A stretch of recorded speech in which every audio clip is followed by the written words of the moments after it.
Oh dear, oh dear, oh dear. What the heck has happened, guys? Thanks for checking out the video, guys, by the way. Welcome to the video. This is a sad one. This one, there is no, well, not really an upside to it as I can see. And I was contemplating not really making this video because I didn't want to give attention to the person that has caused this. But I think it's unfair on you guys. I want you guys to know the story, and I want you guys to know where we're at. And I want you guys to understand what I've been going through and what I'm up to. I feel you guys deserve that. I absolutely love making these video series for you guys, and I'll continue to do so. But without this, it doesn't really make as much sense what I've been doing, especially to some of you who really want to know the story as a whole. So obviously, as you can tell from the title and as you can see from what's going on screen, we were basically wiped / insided. I'll go into the details of what we lost and where it leaves us now towards the end of the video, but first of all, let me just give you the story up to this point so far. Now, I have been playing non-stop since we got taken off of our last server. Our last server, by the way, was 552, the one where we had the Ice Palace base. I've been playing non-stop since then. I love this game. I'm going to keep playing. I don't see me giving up. I just do not see me giving up on this series. I know a lot of people think that I might do or think that I would do, but it's just not going to happen. So anyway, we did what we can. We did go to another server. And before we even managed to get all of our turrets up, we'd made the base, but then that got found out by the people who were hunting us down, and they destroyed that base. Now, fortunately, that time we had a base on the blue obelisk. Although it was unfortunate to get it raided, and it was going quite well, we did have pretty much all of our gear, all of our items, our bloodlines, everything you could ever want for your tribe, either in the obelisk or they were hidden in a different location. So it was disappointing, but it wasn't like the be all and end all. After the wipe on 552 and then the wipe on the last server, I'll be honest that 90% of my tribe gave up, and I can't blame them. Being in my tribe is not easy. You do get targeted way more than you'd expect to be. Like, you know, people just being vindictive, people just blowing up your base even if it's no threat to them, even if there's nothing there, even if there's really no defenses and whatever. But I expect it, you know, it's part of what I do. It's not like, you know, it's not as hard for me to deal with because I expect it, but for other people to deal with where this isn't like their job or anything and they don't take it as seriously, I can understand. So we had a lot of our people quit or at least take a break. So we were on this next server, and this is the one that you're seeing on the screen now. Where obviously the worst basically happened, and this server wasn't going too bad. We were in the alliance.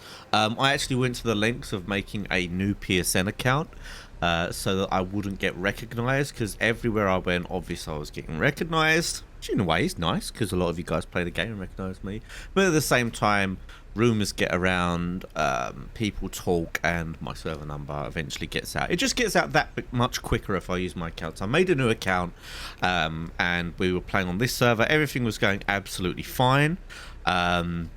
We were in an alliance, a very big alliance on this server, some very big alpha tribes on here, and we felt relatively safe. We decided to build here on the furthest out iceberg over in the snow biome, and I really love this base position for tribes that are around our size. It looked absolutely perfect. It's not too big, so you don't have to build over an absolutely huge area, so it suits a smaller tribe.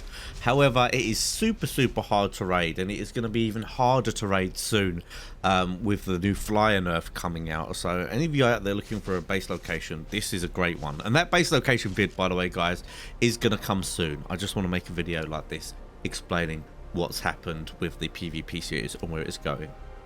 So anyway, we decided to find the new location. We found the iceberg, very happy with it. Built like a nice little pyramid going on. Must have had about 30 or 40, maybe even more auto turrets up, all with about 200 bullets in. It was all looking very nice. We had protection from the alpha tribes. We had, you know, decent defenses for a starting base.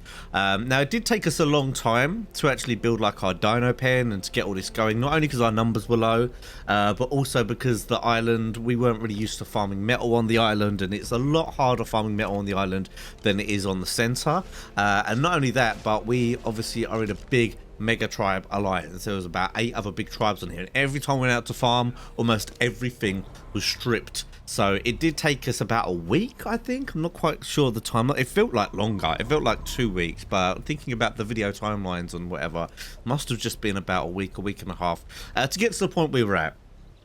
So anyway, you might be thinking to yourself right now, Jay, who would inside you? Aren't you very, very strict about who you bring into the tribe? Don't you have a very strict recruiting process? And I absolutely do. And ironically, like I said to you guys in that last video where I talked about tips for base defense, I said at the end of the video, the most dangerous thing is your tribe mates. The most dangerous thing in this game is your tribe mates, because there's no defending. There is no defending getting inside. No matter how you do your rank system, whatever, people really want to screw your base in your tribe, they can do it.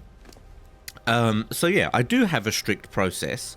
However, the way that this guy got into the tribe was he was actually helping us during that massive 552 raid. He was feeding us info about what they were up to. He was trying to stop them by like taking some of the explosives and stuff.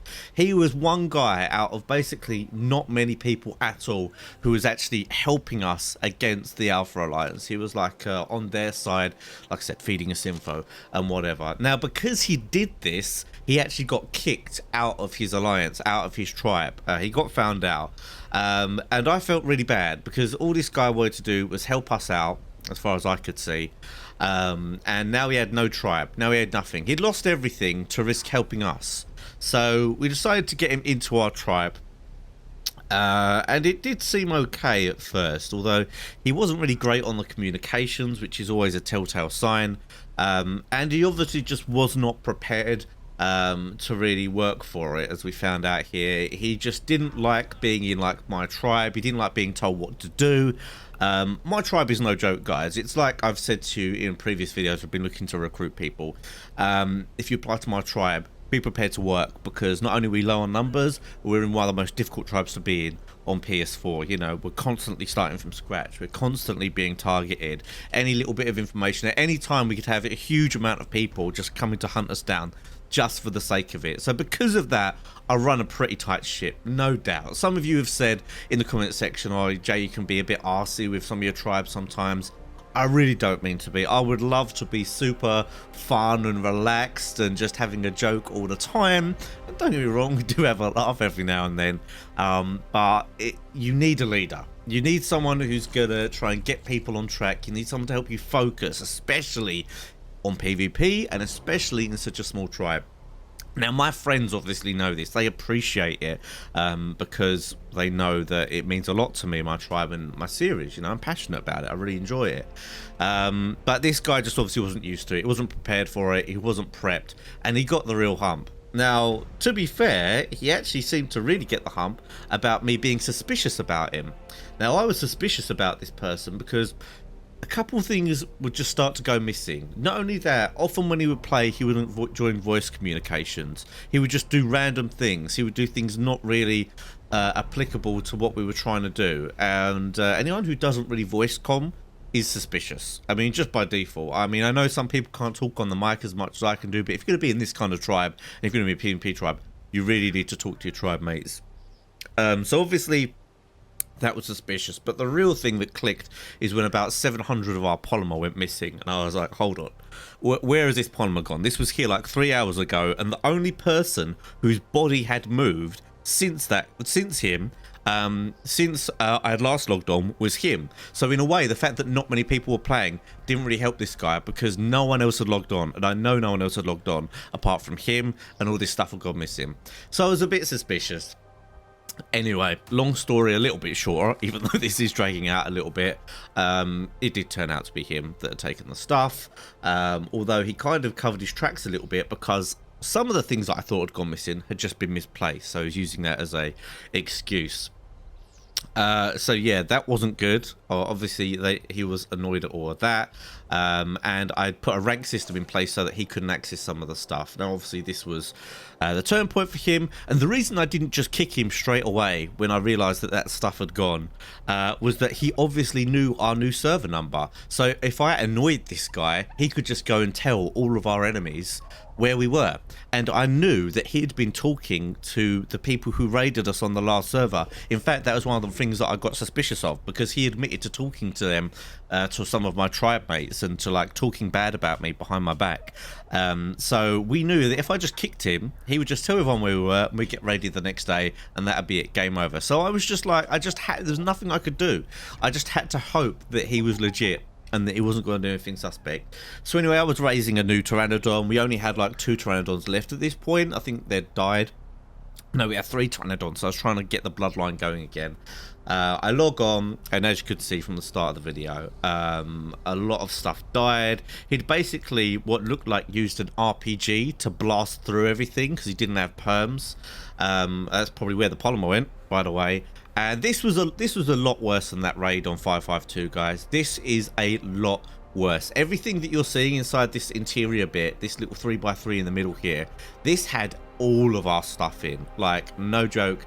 I said on one of the previous videos, we got out of 552 with a lot of gear, and we did. We got out with everything we could ever want. All of our best blueprints for tools, weapons, armor, loads of our Ascendant long necks, fab snipers, compound bows, all of our turrets. As you can see, we had loads of turrets up there at the beginning, about 30 or 40 turrets, loads of ammo for them, loads of dinos. We had loads of dinos, and basically all of it was gone. So this was basically a complete wipe just by one person in about 20 minutes. And yeah, it's pretty much just sucks. All we got away with was what was in one of our vaults and basically what was on our bodies. Now, this doesn't mean the end of this series, by the way, guys. There is a silver lining at the end of this. But I just wanted to show you guys what happened. Obviously, I'll keep you posted. I'm working super hard to get started again on another server. I'll do what I can. No way I'm giving up. Just does not happen. And yeah, in terms of the tames this guy killed, he killed our 2 best breeding Pteranodons because they were actually in the main base, and I logged on as he was killing the rest of the stuff. He killed one or two of our wyverns and some other stuff as well. But that's it for this video, guys. I just wanted to share what's happened. I think you guys should know, and it's an interesting story at least, but there will be more stuff coming to you guys, don't worry. But that's it for now, guys. Comments in the Discord if you want to come join us in there, but I'll see you guys next time.